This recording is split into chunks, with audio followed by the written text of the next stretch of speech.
Ci spostiamo ora sulla costa, precisamente a Campomarino, per vedere come si sta affrontando la raccolta dei rifiuti che in passato fu al centro di polemiche e lamentele. Il servizio è di Maria Grazia Fascitelli.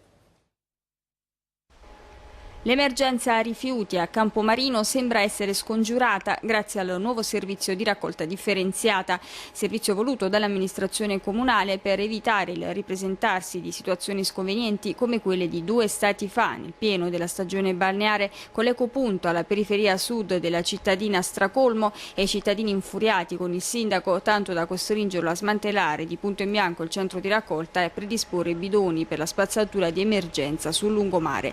Quest'anno la situazione è diversa, spiega il sindaco Camilleri, perché abbiamo realizzato 100 mini isole ecologiche sparse in luoghi differenti. Siamo andati a verificare, a Campomarino Lido ci sono distributori di più colori distribuiti in più strade vicino al mare, dove cittadini e turisti, anche solo di passaggio, possono gettare i rifiuti dalle 22 alle 6 ogni giorno. Ogni lido poi ha l'obbligo della differenziata.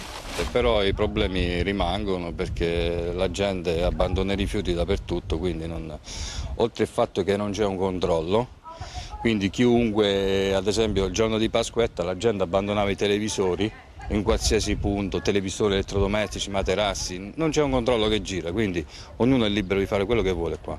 Questo dipende anche un po' dall'inciviltà delle persone, però, perché le regole ci sono ora. Sì, questo dipende soprattutto dall'inciviltà delle persone. Funziona il servizio? Sì, funziona. Noi lo applichiamo sempre. Quindi come lido l'applicate e i turisti, cioè i bagnanti, vanno a buttare le cose negli appositi cassonetti? Sì. Bueno, qua il lido non tanto perché purtroppo, come fai, con tutti i turisti e cose buttano quello che hanno. E i turisti, da parte loro, sembrano aver accolto positivamente il servizio. Diciamo che è un ottimo progetto e quindi speriamo che continui ad andare avanti così e di migliorare sempre di più queste cose e di avere un buon risultato. Quindi lei in vacanza qui da dove viene? È da Ariano Irpino, in provincia di Avellino. Crediamo in questo servizio ed è buono. Quindi ne usufruite anche come turisti?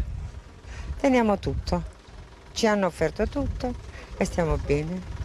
Siamo andati a vedere anche la situazione a Campomarino Paese, dove dopo vari rinvii è partito anche il porta a porta. I contenitori per la raccolta a domicilio vanno collocati fuori dall'uscio di casa nei giorni e orari prestabiliti, ci raccontano i residenti, ma non tutti rispettano le disposizioni. Io lo trovo utile, però dipende anche dalla civiltà delle persone, soprattutto, perché se un servizio viene attuato però le persone non lo rispettano e si trovano le buste per la strada, non abbiamo fatto niente. Funziona dal 2011 in paese un piccolo ecopunto comunale per la raccolta di rifiuti ingombranti. Il comune ha investito 100.000 euro per una struttura più grande nella zona vicino al campo sportivo in direzione Nuova Cliternia. Abbiamo trovato ancora lavori in corso, ma il centro per la raccolta rifiuti, dice il sindaco, partirà a fine mese.